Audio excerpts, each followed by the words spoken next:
Doldrums.ca, and we're doing interviews series for Doldrums Music Festival. Right now we got Pith and the Parenchymas. We got Chris and Andi. Thanks a lot for coming, guys. No problem. Thanks for having us. Awesome. So I guess first off, my first question would be, what are you guys looking forward to most? What are you guys most excited for this festival, for the experience? Club Saw is one of the best venues to play at, frankly. The last time we played there, we had like a Super Smash Brothers match with all bots and all Jigglypuff just like destroying each other on the projection. Yeah. So I don't know. Hopefully, if it works out to have more visuals, we have a lot of ideas of just like stuff to project. Yeah. So if I understand correctly, like you guys, when you're performing live, you have a lot of layers and effects going on. You guys use a lot of visual effects as well. We've been working on it. Yeah, that was our main. Like we've had that, and then there was we're putting together kind of like a slideshow, for lack of a better word. That'll hopefully be up.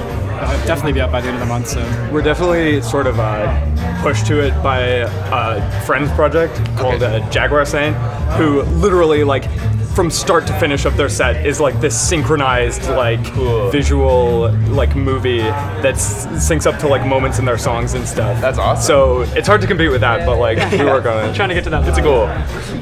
On that note, actually, it's great you mentioned that. So I've been asking some of the bands, if your guys' music had to be in a movie, what song of yours would it be, and what movie would it be in? I'm feeling like, you know, Karina, like we have this really weird twisted version of like this lovey-dovey blues standard that involves a lot of screaming and like rolling on the floor and stuff. And I could feel that like sort of underneath one of those like David Attenborough Planet Earth footage of like a bird of paradise trying to like entice its partner.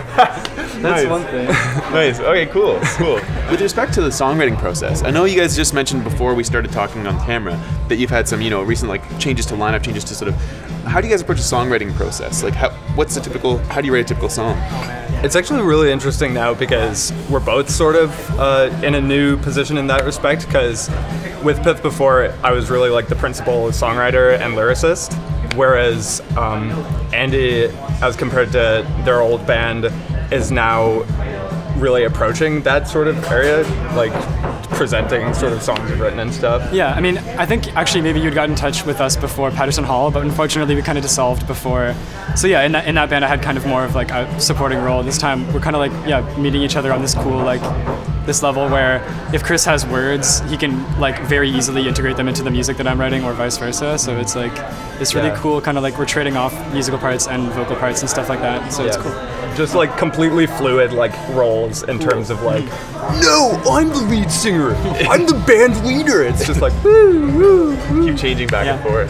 That's cool. I'm also curious for you guys in particular, because like when I've seen, I know this is going back a while, but like live, there's so many instruments and sort of like things going on. I was just wondering, like, do you think I keep thinking back to the song with the harmonica in it. I'm like, he's already playing like lead guitar, like that's sort of the melody, and then it's like, okay, I'm doing harmonica. Like, how do you write songs like that? Like, how do you conceive those, you know, like transitions between instruments? And that's sort of become even more of an extreme now, because now with all this like electronics and stuff where we can just loop something, you find yourself going, all right, did that, loop it. All right, the loop's going. Now what do I do? Like dance or like whip something else out? So we'll just play like a part of a song, like, you know, like 8 bars, and just play it for like an hour, and just let it loop for an hour and just try out different things. We just have a basement full of trash. Like, I don't know, I recently picked up these little like, these little like, I don't know if you like chaos pads, little like synthesizers, like they're almost like toys, but it's just so much fun to just like, if a thing's just playing, going and going, you can just throw things on, try it, throw it out if it's no good, and then just keep adding stuff. So.